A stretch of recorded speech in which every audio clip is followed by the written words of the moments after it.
A recent survey shows an increase in anxiety on a number of topics during the Delta variant outbreak.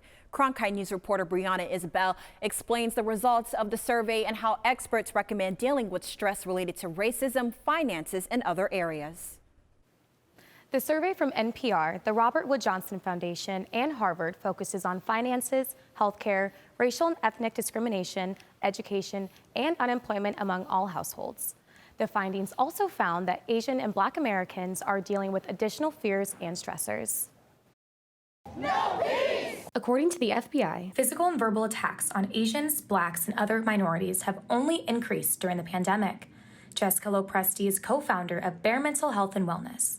Lopresti's focus is promoting the resilience, health, and well-being of people and communities of color. Now in the field of psychology, there's such a robust literature that, we've done in our research team and with my colleague, Dr. Tahir Abdullah, and, so many other folks that suggest that racism is by and large connected to mental health challenges, to depression, to anxiety and stress. According to the report from NPR, the Robert Wood Johnson Foundation, and Harvard, 1 in 4 Asian households in the U.S. report fearing physical attacks and threats because of their race.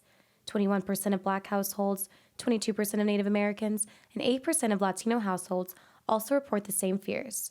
Experts agree that feeling unsafe impacts mental health. One of the most significant barriers that communities and people of color face are not necessarily only that Black people aren't accessing mental health care, it's that when we do, that the mental health care is not culturally responsive. Folks are entering therapy and sort of sitting across from someone and saying, you have no idea what I experience, how sort of who I am affects my mental health. So how could I possibly talk to you and find help in our sort of relationship? According to the FBI report, in Arizona, hate crimes went from 209 in 2019 to 282 in 2020.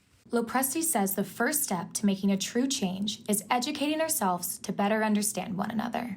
We need people to sort of be aware of how they were raised to even think about race. So just sort of acknowledging even for ourselves the things that we grew up with is a first piece, like awareness. Then there's awareness and acknowledgement of sort of what people of color are going through.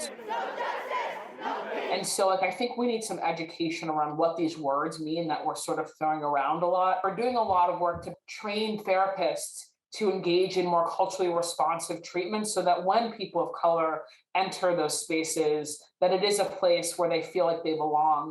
The reports say that 38% of households across the nation report facing severe financial problems in the past few months. This factor also contributes to mental health problems, according to experts. Reducing socioeconomic inequities, that kind of goes across the board of realizing that there is a connection with poverty, racism, how racism contributes to poverty, how poverty then contributes to mental health problems. All of this is intermingled. Dr. Melda Bethia Frostro is a research scientist at the UCLA Center for Health Policy Research. She too spends her time focusing on the social determinants related to the inequities these communities are facing.